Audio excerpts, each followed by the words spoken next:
بھیا آپ کا یہ جو رکا ہے اس میں آپ نے ہمارے متعلق جن نیک جذبات کا اظہار فرمایا ہے اللہ تعالیٰ قبول کرے، مگر ایسے نہ کیجیے۔ ہمارے ساتھ تو خاص طور پہ کرم کریں، ہم ایک لفظ ایک حرف اپنے متعلق اپنی تعریف میں نہیں سننا چاہتے، اس سے ہمیں شدید تکلیف پہنچتی، سمجھے؟ کبھی غلطی سے بھی نہ لکھو نہ کہو، بس ہمارا سیدھا سادہ مسلک ہے۔ حضور صلی اللہ علیہ وسلم نے فرمایا فَإِنَّ الْحَيَّ لَا تُؤْمَنُ عَلَيْهِ الْفِتْنَةُ، اور زندہ آدمی کسی بھی وقت راہ سے ہٹ سکتا ہے، اور جب ہم مر جائیں تو پوری دنیا مل کے گزٹ جاری کرے، جو مرضی کرتے لکھتے، یہ کرتوت نہ کیجیے، یہ کرتوت ہے نہ کیجیے۔ رہ گئی کہ غامدی صاحب کو بڑے پیار سے مخاطب کیا ہے، اس لیے کہ ان سے علمی مباحث ہیں، وہ علمی مخالفین کی فہرست میں کھڑے ہیں۔ اور دوسرے جن صاحب کا آپ نے نام لیا ہے، ان کے متعلق سختی کی وجہ یہ ہے کہ وہ پڑھے لکھے اتنے ہیں نہیں، پھر لیبل ان پر ایک لگا ہوا ہے کہ وہ دیوبندی مسلک کے فکر سے تعلق رکھتے ہیں، وہ ہم سب کا مسلک ہے۔ اور چونکہ وہ جم غفیر ہے، اس لیے ان کو سمجھانا ہی آسان نہیں۔ اور پھر ان کا دعویٰ ہے کہ وہ جو کچھ کہتے ہیں وہ صحیح، حالانکہ غلط ہوتا ہے، اور وہاں حضور اقدس صلی اللہ علیہ وسلم کی غیرت کام کرتی ہے کہ حضرت یہ نہیں ہے، مت جھوٹ بولیں۔ تو علمی اختلاف، تعلق کا اختلاف، اور ان کا کسی خاص مسلک کے ساتھ اپنے آپ کو منسلک کرنا، یہ اس بات پہ آمادہ کرتا ہے کہ ہم شدت سے ان کی تردید کریں، کیونکہ حلقہ اثر ان کا بہت ہے۔ کیوں گھبرائیں ہم؟ کوئی بت تھوڑے ہی پال لیا ہے۔ اور دوسری طرف علمی مباحث ہیں جن میں ان کی گمراہی واضح ہے، تو اس لیے دونوں میں فرق، انداز تخاطب میں اپنے بڑوں کے ساتھ اور اپنے چھوٹوں کے ساتھ فرق کرنا ہی پڑتا ہے نا، اپنوں اور پرایوں میں بھی فرق کرنا پڑتا ہے۔ تو کیوں نہ آپ نے ہماری اس سختی سے بولنے کو اس محبت پہ معمول کیا کہ ایک بہرحال ایک آدمی سے تعلق ہو ہی جاتا ہے، جب وہ غلطی کرتا ہے تو زیادہ دکھ ہوتا ہے۔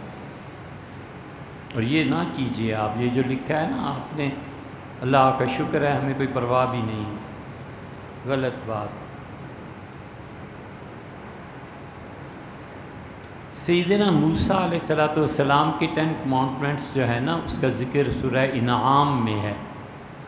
اللہ تعالیٰ نے سورہ انعام میں 7ویں پارے میں جہاں یہ فرمایا ہے نا کہ یہ حکم اللہ نے دیے ہیں، بہت سے مفسرین کا خیال یہ ہے کہ جو حضرت موسیٰ علیہ السلام کو اللہ نے 10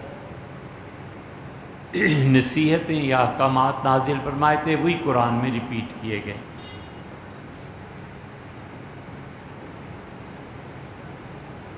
سیدنا جبریل امین نے انہیں سکھائے تھے یا پتھروں پہ لکھ کے، ہمیں تحقیق نہیں ہے، لیکن مفسرین کا عام طور پر رجحان یہی ہے کہ یہ پتھروں میں دیے گئے تھے۔ حضرت موسیٰ علیہ السلام کے ساتھ اللہ کی گفتگو جبریل امین کے ذریعے ہوئی ہوگی، کم ہوئی، اللہ کے ساتھ ڈائریکٹلی موسیٰ علیہ السلام کی گفتگو ہوتی تھی، درمیان میں کوئی واسطہ نہیں ہوتا۔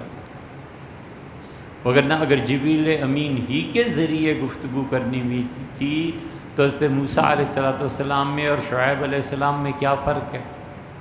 کچھ بھی نہیں۔ حضرت موسیٰ علیہ السلام اس قدر بلند مقام پر فائز تھے کہ اللہ نے اس کو گنا ہے۔ اللہ نے فرمایا وَكَلَّمَ اللَّهُ مُوسَىٰ تَكْلِيمًا، اور اللہ نے موسیٰ علیہ السلام سے باتیں کیں جیسے کہ باتیں کرنی ہوتی ہیں۔ أَنِ اخْتَرْتُكَ عَلَى النَّاسِ، اور میں نے کہا موسیٰ میں نے تمہیں چن لیا برسالتی، میں نے تمہیں رسالت نہیں ہے تاکہ وہ بے کلامی، اور میں نے تمہیں یہ شرف بخشا ہے کہ تم میرے ساتھ براہ راست باتیں کرو۔ کوئی واسطہ نہیں ہے۔ سیدنا موسیٰ علیہ السلام کی اس تکلیم، یعنی ان کا کہنا اور حق تعالی شانہ کی طرف سے جواب ملنا اور اللہ کا کہنا اور ان کا آگے سے جواب دینا، یہ سب براہ راست تھا، ڈائریکٹلی۔ اسی لیے سورہ طٰہٰ میں آتا ہے ما تلک بیمینک یا موسیٰ، ہم نے پوچھا موسیٰ علیہ السلام یہ تمہارے دائیں ہاتھ میں کیا ہے؟ قال ہی عصای، ہم سے کہنے لگا کہ یہ میری لاٹھی ہے، احش بہا علی غنمی، بکریوں کے لیے پتے جھاڑتا ہوں، ولی فیہا معارب اخری، اور بھی بہت سے کام اس لاٹھی سے نکل آتے ہیں۔ تو یہ براہ راست ہی کلام ہے نا، کوئی فرشتہ نہیں درمیان۔ موسیٰ علیہ السلام کی خصوصیت کے اللہ نے 3 انبیاء علیہ السلام سے براہ راست گفتگو کی ہے، آدم علیہ السلام سے، سیدنا موسیٰ علیہ السلام سے، اور حضرت رسالت مآب صلی اللہ علیہ وسلم سے۔ یہ تینوں ایسے ہیں جن سے اللہ نے براہ راست بات کی۔ پتھروں پہ لکھی ہوئی جو بات آپ نے تحریر فرمائی ہے، یہ پتھروں پہ لکھی ہوئی بات در حقیقت یہ تورا تھی، اس سے کہ قرآن کہتا ہے وہ القل الواح، جب اس سے دیکھا کہ اس کی قوم شرک میں مبتلا ہو گئی ہے تو القل الواح، انہوں نے تختیاں ایک دم سے پھینک دیں، رکھ دیں، اور اپنے بھائی حضرت ہارون کو پکڑ لیا۔ انہوں نے کہا کہ یہ کیا ہو رہا ہے؟ میں اچھا خاصا قوم کو توحید پہ چھوڑ کر گیا تھا، آیا ہوں تو یہ سب شرک کے کاموں میں لگے ہوئے ہیں۔ الارواح جنود مجندہ، انسانوں کی روحیں گروہوں میں پیدا ہوئیں۔ اصل میں اللہ تعالی نے تمام ارواح کو پیدا فرمایا اور روحوں کے لشکر تھے۔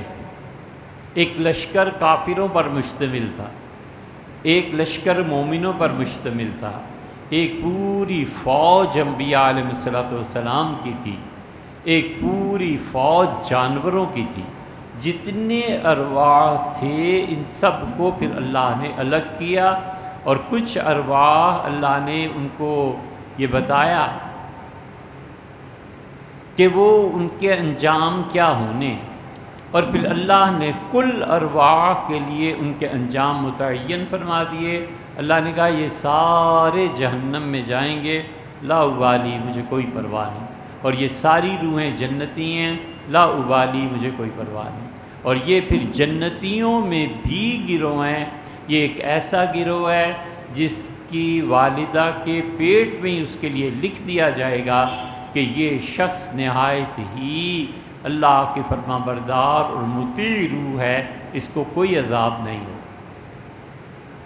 یہ ساری چیزیں احادیث سے ثابت۔ 2-3 مثالیں اس کی دے دیتے ہیں۔ مثلاً عبد الرحمن ابن عوف رضی اللہ عنہ جب شدید بیمار ہوئے تو جو خواتین تھیں سرحانے کمرے میں تھیں، تو ایک وقت آیا جب ان کی روح بند ہو گئی، عبد الرحمن ابن عوف رضی اللہ عنہ کی عورتیں رونے لگیں، پھر ان کو ہوش آ گیا کہ کیا ہوا ہے۔ عرض کیا گیا کہ آپ کا تو انتقال ہو گیا تھا۔ ان کا نہیں، میرے ساتھ عجیب معاملہ ہوا، میں تم لوگوں میں ہی تھا تو میری روح جیسے ختم ہو گئی ہے اور میں ایک اور دنیا میں پہنچ گیا ہوں۔ وہاں میں نے دیکھا کہ خدا کے فرشتے آ گئے ہیں، کچھ تو بہت خوبصورت اور حسین لڑکوں کی صورت میں، اور کچھ بہت ہی طاقتور اور سیاہ رنگ کے۔ تو جو طاقتور اور سیاہ رنگ کے عذاب کے فرشتے تھے وہ میری طرف بڑھے، تو ان لڑکوں نے انہیں روک دیا، انہوں نے کہا نہ کرو کچھ بھی۔ یہ وہ شخص ہے جس کی روح کے متعلق ایسے لوگوں میں سے ہے کہ ان کی پیدائش اور جنم سے قبل بھی جب ماں سے تعلق تھا اللہ نے لکھوا دیا تھا کہ یہ سعید ہیں، نیک بخت ہیں، اچھے کام دنیا میں کریں گے، ان کے لیے کوئی پوچھ نہیں ہے۔ مسلم وغیرہ میں بھی روایت آتی ہے کہ روحوں کو الگ کیا گیا، حضرت آدم علیہ السلام سے کہا گیا کہ یہ تیرے بیٹے ہیں جن کو میں نے نبوت دینی ہے، اور پھر اللہ نے انہیں بتایا تو انہوں نے اس میں سے داؤد علیہ السلام کو دیکھا، انہوں نے پوچھا اللہ یہ اتنی روشن زبردست طاقتور روح کیا ہے؟ تو بتایا گیا کہ یہ تمہارا بیٹا داؤد ہے۔ تو حضرت داؤد علیہ السلام کی پھر عمر کا قصہ چلا، لمبی حدیث ہے، ہم اس کو پہلے بھی بیان کر چکے ہیں۔ پھر جو انبیاء علیہ السلام کی ارواح تھیں، آدم علیہ السلام نے چیک کیا مطلب سارا دیکھا، تو اللہ تعالیٰ نے ان تمام روحوں سے کہا کہ دیکھو ایک یہ روح بھی ہے جسے میں پیدا کر رہا ہوں، محمد صلی اللہ علیہ وسلم، لَتُؤْمِنُنَّ بِهِ وَلَتَنْصُرُنَّ، تم اس سے وعدہ کرو کہ اگر یہ تمہاری زندگی میں آ گئے تو تم ان پہ ایمان بھی لاؤ گے اور ان کی مدد بھی کرو گے اگر یہ کہیں دشمنوں میں گر گئے۔ انہوں نے کہا کیوں نہیں؟ تو تمام انبیاء علیہ السلام کی ارواح کے لیے یہ مقرر کیا گیا۔ اللہ نے حضور صلی اللہ علیہ وسلم کی تعظیم میں اضافے کے لیے فرمایا کہ ہم نے عہد پکا پیمان لیا تھا آپ کے لیے انبیاء علیہ السلام کی ارواح سے۔ ایک تیسری روایت میں آتا ہے کہ اللہ تعالیٰ نے دکھایا حضرت آدم علیہ السلام کو، کیا مسئلہ ہے؟ جی آپ فرمائیے۔ تیسرا واقعہ یہ بھی ہے کہ حضرت آدم علیہ السلام نے جب اپنی اولاد کی روحوں کو دیکھا تو انہوں نے عرض کیا کہ اللہ یہ غریب لوگ ہیں، یہ امیر ہیں، رب لولا سویتا، اللہ آپ ان سب کو برابر کیوں نہیں کر دیتے؟ تو اللہ تعالیٰ نے فرمایا کہ اگر ہم سب کو برابر کر دیں نا تو کوئی کسی کا کام ہی نہیں کرے۔ اس حدیث کی غلط تشریح نہیں کرنی چاہیے۔ یہ جتنے سرمایہ دار ہیں نا، یہ جتنے کیپٹلسٹ ہیں، یہ جتنے مستی اور حرام مال کے پلے ہوئے ہیں، ان حدیثوں کو سناتے پھرتے ہیں کہ جی اللہ نے یہ، اللہ کہاں یار، انسان بنو۔ بیسک نیڈز کسی بھی انسان کی، اس کا اپنا مکان، اس کی بیوی، اس کا نوکر، اس کی سواری، اس کے کپڑے، رات کو آرام کے لیے بستر۔ حضور اقدس صلی اللہ علیہ وسلم نے یہ 6 7 8 چیزیں ہر آدمی کا حق قرار دیا ہے، یہ ہر آدمی کا حق ہے۔ اس حق کے بعد کی بات کرو کہ اگر سب برابر ہوتے تو کوئی کسی کا کام نہ کرتا۔ اس حق کی اور اس سے نیچے کی جب بات کرتے ہو تو ظلم کرتے ہو، معاش کے نظام کو برباد کرتے ہو۔ اللہ نے کبھی یہ طے نہیں کیا کہ غریب آدمی بس غربت میں پستا ہی رہے۔ باپ کا مکان تھا، آگے بچہ کچھ کرنا چاہتا تھا، مکان جاتا ہے اسی لیے کہ گھر لہذا بچہ بھی وہی کرے، پھر آگے پوتا بھی وہی کرے۔ کس نے یہ کہا ہے؟ اس نظام کو کس نے سند دی ہے؟ جو بیسک نیڈز ہیں نا کسی بھی انسان کی، اس میں مملکت میں سب برابر ہیں، اس کے بعد جو مرضی ہو۔ انگریزوں کے ہاں لندن میں کتنے ہی مکانات ایسے ہیں جو یکساں بنے ہوئے ہیں۔ جب ملکہ اس کے خاندان پہ وہ وقت آیا تھا جب انہوں نے کہا تھا کہ مکان سب کے لیے برابر بناؤ، بھائی پتہ ہی نہ چلے کون غریب ہے کون امیر ہے۔ اب تک وہاں کوئی بڑی گاڑی لے لیتا ہے تو گاڑی سے پتہ چلتا ہے کہ شخص امیر ہے یا غریب ہے۔ 2-3 محلے ایسے ابھی بھی ہیں۔ اس لیے کسی شخص کو محروم نہیں کیا جا سکتا۔ بیسک نیڈز زندگی کی وہ ہر ایک کے لیے ہیں۔ اس کے بعد کی بات ہے کہ آدم علیہ السلام نے کہا کہ اللہ برابر، اللہ نے فرمایا نہیں، ایک دوسرے کے کام ہی نہ کریں۔ پرندوں کی بھی روح ہوتی ہے، جانوروں کی بھی ہوتی ہے، فرشتوں کی بھی روح ہے، روح تو ہوتی ہے۔ لطیفہ ہی ہے،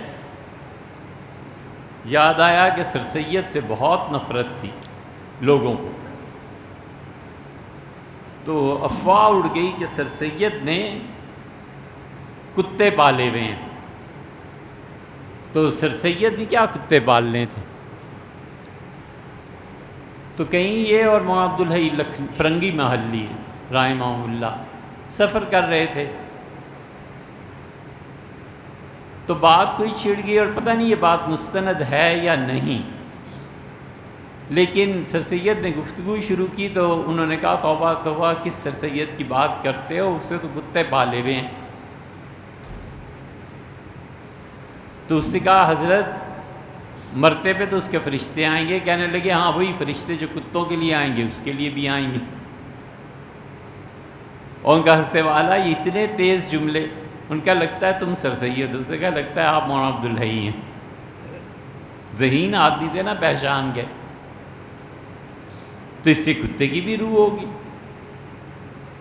ہمارے یہاں آپ دیکھتے نہیں، جنرل پرویز مشرف جو تھے، انہوں نے پہلی تصویر کتوں کے ساتھ یورپ کو بتائی تھی کہ میرا مطلب صحبت کن سے ہے.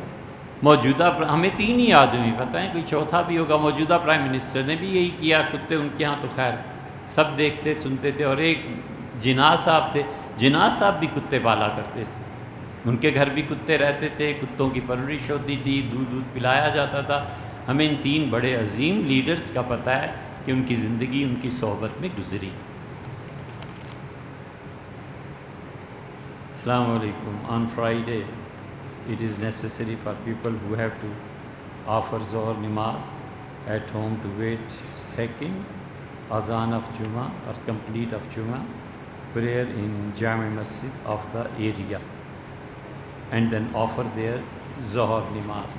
ظہر کی نماز کسی معذوری کی وجہ سے پڑھنی پڑ جائے، حتیٰ کہ جیل کے جو قیدی ہیں ان کو ظہر کی نماز پڑھنی ہے. فرض کیجئے اسٹیشن پہ ایئرپورٹ پہ لوگوں کو ظہر کی نماز پڑھنی ہے، تو قرب و جوار کی مساجد اس شہر کی جب پہلا جمعہ ہو جائے گا تو اس کے بعد ظہر پڑھیں گے.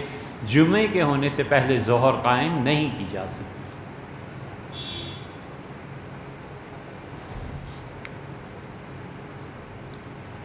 السلام علیکم جی، میرا سوال تھا کویسچن، کیا آن لائن یہ جو بھی رومن قسم کی اردو ہے ہم سے پڑھی نہیں جاتی. ہم معذور ہیں، اس سوال کو دوبارہ بھیج دیں اور اردو میں لکھ بھیجیں.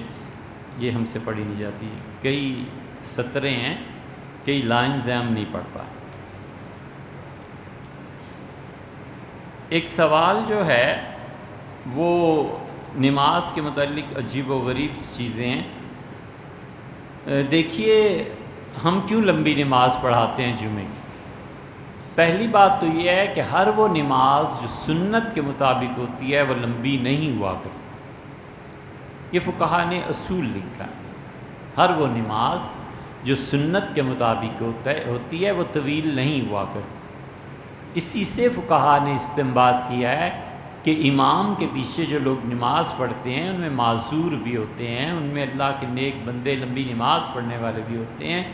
اس لیے امام کو چاہیے کہ پبلک کی رعایت کرتے ہوئے ایک بوڑھے آدمی کی نماز کی طرح 5 تسبیحات وہ رکوع میں کہے، 5 تسبیحات وہ سجدے میں کہے.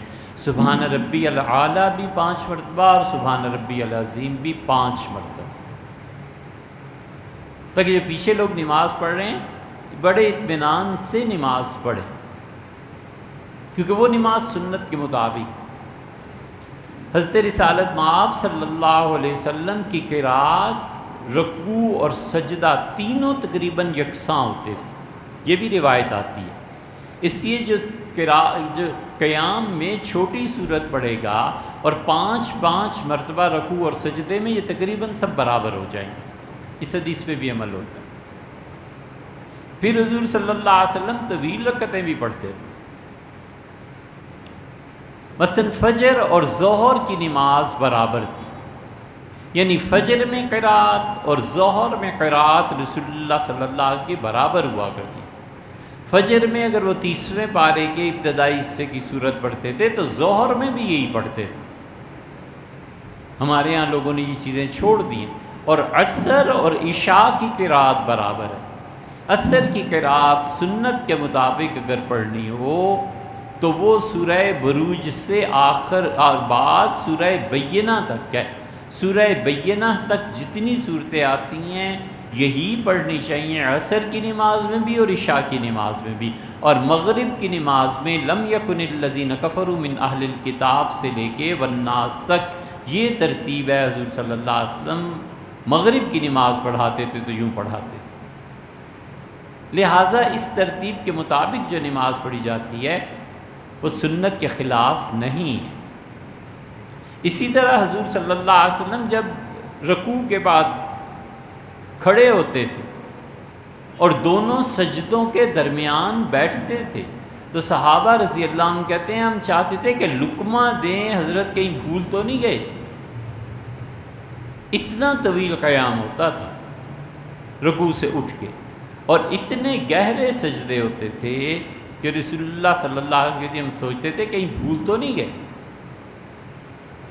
اسی لیے فقہا نے لکھا ہے کہ قیام کی طوالت کثرت نفل سے افضل ہے۔ ایک آدمی 5 منٹ میں 4 نفل پڑھ لیتا ہے، اور ایک آدمی 5 منٹ میں 2 رکعتیں پڑھتا ہے، وہ 2 رکعتیں اس میں قیام اتنا لمبا کرتا ہے کہ 5 منٹ اس کے یہیں کھپ جاتے ہیں، یہ افضل ہے۔ ایک آدمی 1 گھنٹے میں 10 نفل پڑھ لیتا ہے، فرض کر لو 100 نفل پڑھ لیتا ہے، اس کے مقابلے میں دوسرا 10 نفل پڑھتا ہے، قیام اس کا طویل ہے، یہ اس کی نماز افضل ہے۔ تو اس لیے حنفی فقہا نے طول قیام کو، کھڑا ہونا دیر تک اللہ کے حضور میں، اس کو بہتر جانا ہے بنسبت اس کے کہ آدمی قیام مختصر سے کرے اور پھر کثرت سے نفل پڑھتا رہے۔ وہ کہتے ہیں 100 نفل کی بجائے تم 10 رکعتیں پڑھ لو، مگر پورے سکون اور اطمینان سے، یہ افضل ہے۔ اسی لیے کہ اللہ نے کہا قوموا للہ قانتین، لوگو اللہ کے سامنے کھڑے رہا کرو ہاتھ باندھ کے، اور اللہ نے قائمین کا کہا، والقائمین، جو اللہ کے سامنے دیر تک ہاتھ باندھ کر کھڑے رہتے ہیں۔ مثلا ایک ہی صورت ہے اسے 10 مرتبہ پڑھتے ہیں، ایک ہی صورت ہے 50 مرتبہ وہ پڑھتے ہیں۔ جب وہ کھڑے ہوتے ہیں رکوع کے بعد تو کہتے ہیں اللہم ربنا لک الحمد، 4 جملے ہیں، ایک ربنا لک الحمد، ایک اللہم ربنا لک الحمد، اور ایک اللہم ربنا ولک الحمد، 3 ہیں، 4 ربنا لک الحمد، ربنا ولک الحمد 2، اللہم ربنا لک الحمد، اللہم ربنا ولک الحمد، واو کے حساب سے۔ یہ جو چوتھا جملہ ہے نا، یہ ہمارے نزدیک سب سے افضل ہے، اللہم ربنا ولک الحمد۔ اور اگر امام سنت کے مطابق اس میں دعائیں مانگنے لگے تو مقتدی کو چاہیے کہ آخری جملہ جو پڑھا ہے اس کو بار بار دہراتا ہے۔ مثلا نماز جنازہ میں تیسری تکبیر کے بعد کوئی 26 دعائیں ہیں جو حضور صلی اللہ علیہ وسلم پڑھا کرتے تھے۔ اب کسی کو نہیں یاد، ایک ہی یاد ہے نا، ایک ہی کو بار بار پڑھتا ہے جب تک کہ امام چوتھی تکبیر نہ کہے۔ اسی طرح سجدے کی تسبیحات ہیں، بار بار ایک ہی تسبیح کو دہراتا رہے۔ رکوع کے بعد کھڑا ہونا ہے، امام کچھ اور پڑھ، اللہم ربنا ولک الحمد، اللہم ربنا ولک الحمد، اللہم ربنا ولک الحمد، اسی کو ہی تکرار کرتا رہے۔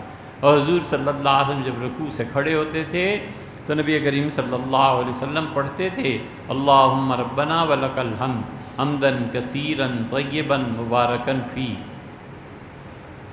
اور پڑھتے تھے اللہم لا مانع لما آتیت، اللہم لا معطی لما منعت، اللہم لا راد لما قضیت، اللہم لا ینفع ذا الجد منک الجد، لربی الحمد لربی الحمد لربی الحمد۔ یہ تو بہت مرتبہ دہراتے تھے کہ اے میرے پروردگار، تعریف دنیا میں کسی کی ہے تو بس تیری ہی ہے، تو ہی ہے رب اس قابل ہے کہ تیری تعریف کی جائے۔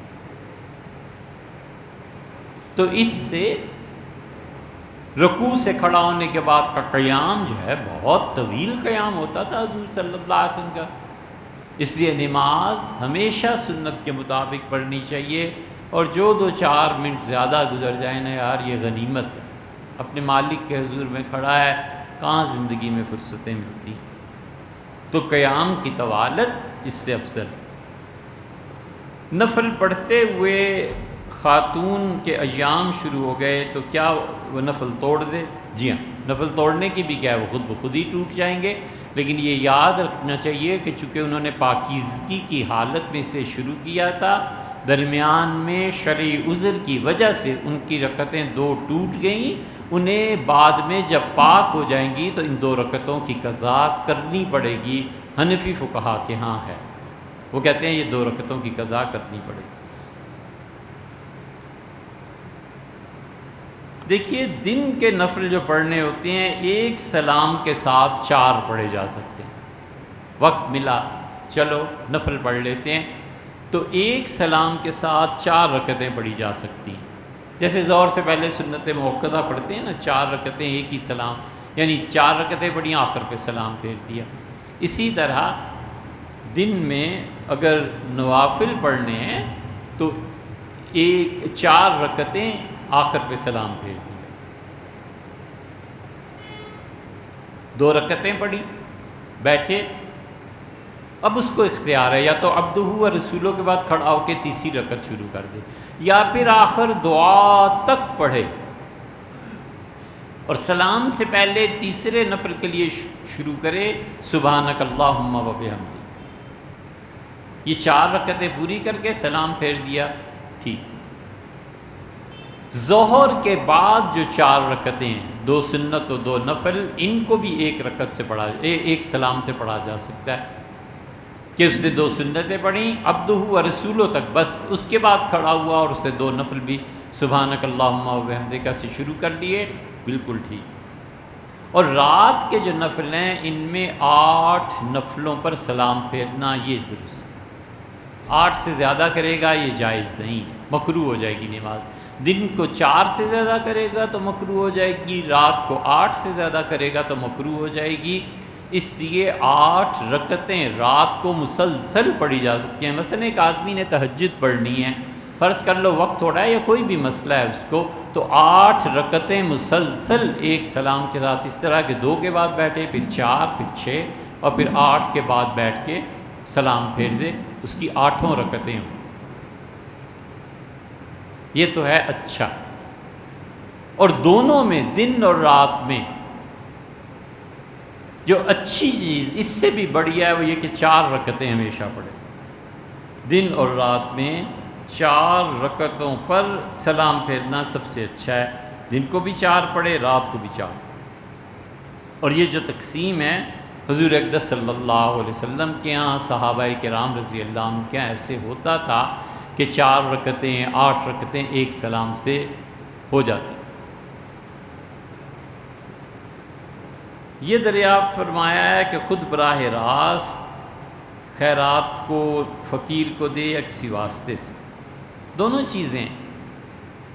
حضرت عبداللہ رضی اللہ عنہ خود دیتے تھے، نابینا ہو گئے تھے آخری عمر میں، تو انہوں نے گھر میں اپنے پلنگ کے ساتھ ایک موٹا رسہ لگوا لیا تھا.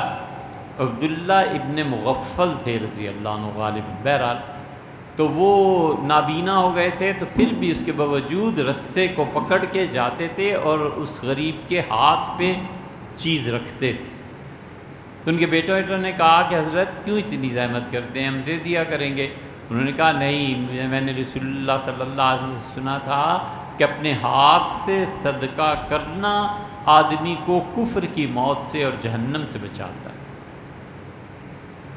اور دوسری صورت بھی ہے، حضور اقدس صلی اللہ علیہ وسلم نے فرمایا کہ ایک لقمہ روٹی کا اور ایک مٹھی بھر کھجوریں تم دور کسی مسکین، کسی غریب کو فائدہ پہنچ جائے، ایک لقمہ روٹی کا یا تم ایک مٹھی کے برابر کسی کو دے دو، تو فرمایا 3 آدمیوں کی بخشش ہو جاتی ہے.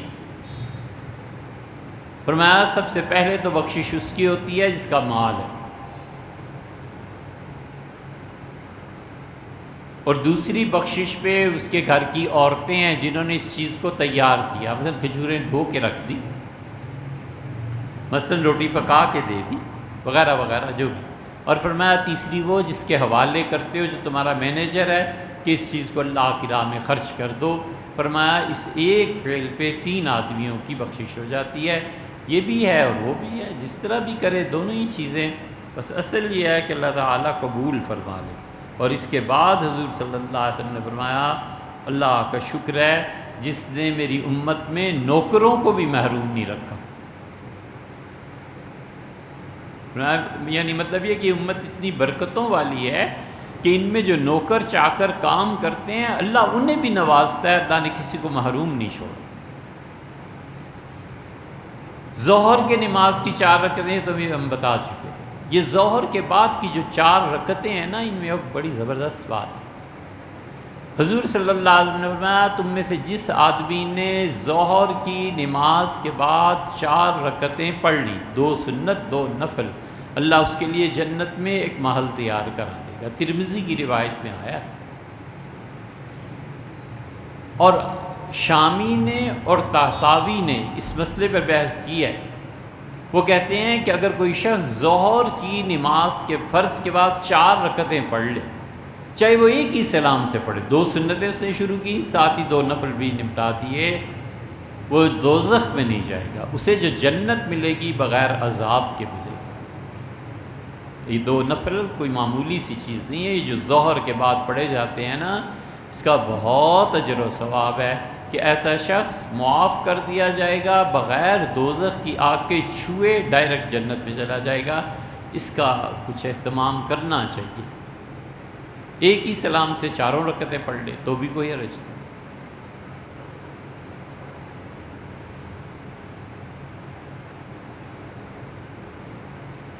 حضور صلی اللہ علیہ وسلم نے کیا جانوروں سے تشبیہ دیا؟ یہ بالکل ہم نے کہا ہے بھیا، جہاں بھی آپ نے سنا ہوگا، حضور اقدس صلی اللہ علیہ وسلم نے یہ واحد مقام ہے نماز جہاں پر انسانوں کو جانوروں سے مشابہ قرار دیا ہے، کسی عمل میں نہیں فرمایا ہے۔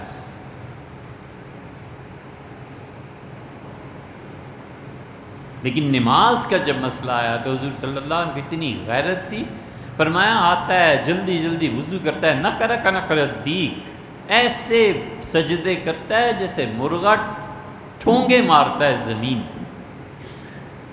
اس کی مذمت بیان کی کہ کیا پڑھی ہے تمہیں، اطمینان سے سجدہ کرو، اطمینان سے رکوع کرو، مرغوں کی طرح ٹھونگے مارتے ہو۔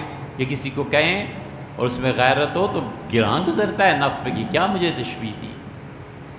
اور دوسرا آدمی حضور اقدس صلی اللہ علیہ وسلم القلب آتا ہے اور جلدی جلدی دونوں سجدوں کے درمیان اپنے پاؤں کی ایڑیوں پر بیٹھتا ہے کتے کی طرح۔ میں کتے کا بیٹھنا ہے، یہ کتے کی طرح بیٹھتے ہو، جلدی جلدی اطمینان سے سجدہ کر کے ایک پاؤں بچھا کے ایک کھڑا رکھ کے بیٹھو، پھر دوسرا سجدہ کرو۔ اور تیسری چیز حضرت رسالت مآب صلی اللہ علیہ وسلم نے کہی ہے کہ لومڑی کی طرح آپ نے فرمایا آتا ہے کھڑا ہوتا ہے، پھر ادھر دیکھتا ہے، پھر ادھر دیکھتا ہے، لومڑی کی طرح اپنی نگاہوں کو گھماتا رہتا ہے۔ تو کتا، لومڑی، مرغ، کوئی مطلب خود ہی سمجھ جانا چاہیے کہ رسول اللہ صلی اللہ علیہ وسلم نے کتنی نفرت کا اظہار فرمایا ہے کہ جو بھی اللہ کی عبادت ہے دل لگا کے کرو، وقت نکال کے کرو، اطمینان سے کرو، کیا جلدی پڑی۔ اور دوسری حدیث جو ہے نا یہ ادھر ادھر دیکھنے کی، وہ اس سے بھی زیادہ سخت ہے۔ حضور اقدس صلی اللہ علیہ وسلم نے فرمایا، یہ 2 احادیث مختلف ہیں۔ آپ نے فرمایا جب تم وضو کر کے گھر سے چلتے ہو نا تو تم اس وقت بھی نماز میں ہی ہوتے ہو، اللہ کی نگاہ میں آ جاتے ہو، اور آپ نے فرمایا تمہارے لیے اتنی عظمت ہوتی ہے اللہ کے ہاں جتنا کوئی اپنے گھر سے احرام باندھ کے بیت اللہ کے طواف کے لیے چلے۔ اسی لیے منع فرمایا کہ جب تم گھر سے، دکان سے نماز کے لیے چلو تو فضول حرکتیں نہیں کرنی، ادھر ادھر نہیں دیکھنا۔ اب تو آنا تماشا ہی ہوتا ہے، نماز کے لیے بھی آ رہا ہے، مسجد بھی آ رہا ہے، اور مسلسل وہ بھی چل رہا ہے، موبائل بھی، اور کیا کیا دیکھا جا رہا ہے، اسے احساس ہی نہیں ہے کہ کون مجھے دیکھ رہا ہے، کس کے گھر جا رہا ہوں، کس کی نظر کرم ہے، کون مہربانی کرنے والا ہے، یہ میں حرکتیں کیا کر رہا ہوں۔ وزیر اعظم کسی دن بلا لیں تو کار سے زیادہ خود بھاگ کے چلے، پھر کوئی چیز یاد نہیں رہتی، اس لیے کہ دربار کی عظمت ہے۔ حضور اقدس صلی اللہ علیہ وسلم پھر جب تم نماز میں چلے جاتے ہو تو اللہ خاص نگاہ تم پر رکھتا ہے رحمت کی، اور جب پہلی مرتبہ نماز پڑھنے والا ادھر ادھر دیکھتا ہے تو اللہ کہتا ہے مجھ سے بھی زیادہ کوئی چیز پرکشش ہے، مجھ سے بھی زیادہ کوئی اچھی چیز ہے، میں تمہیں دیکھ رہا ہوں اور تم ادھر ادھر دیکھتے ہو۔ اور پھر دوسری مرتبہ دیکھتا ہے اور اللہ تعالیٰ فرماتے ہیں تیرا دل کدھر چلا گیا، اور تیسری مرتبہ جب وہ ادھر ادھر دیکھتا ہے تو اللہ کہتا ہے تو اس قابل ہی نہیں رہا کہ میں اپنی خاص محبت کی نظر سے تجھے دیکھ دوں، اور اللہ اپنی نظر اس سے ہٹا لے۔ اس لیے اپنی اصلاح کرنی چاہیے، اپنی نماز کو بہتر سے بہتر کرنا چاہیے۔ نماز سے بڑی کوئی عبادت نہیں ہے جو انسان کو خالصتاً اللہ کا قرب ادا کرے، سب سے بڑی چیز یہ نماز ہے، اسی سے خدا کا قرب حاصل ہوتا ہے، اسی سے اللہ کی طرف سے مغفرت اور رحمت آتی ہے۔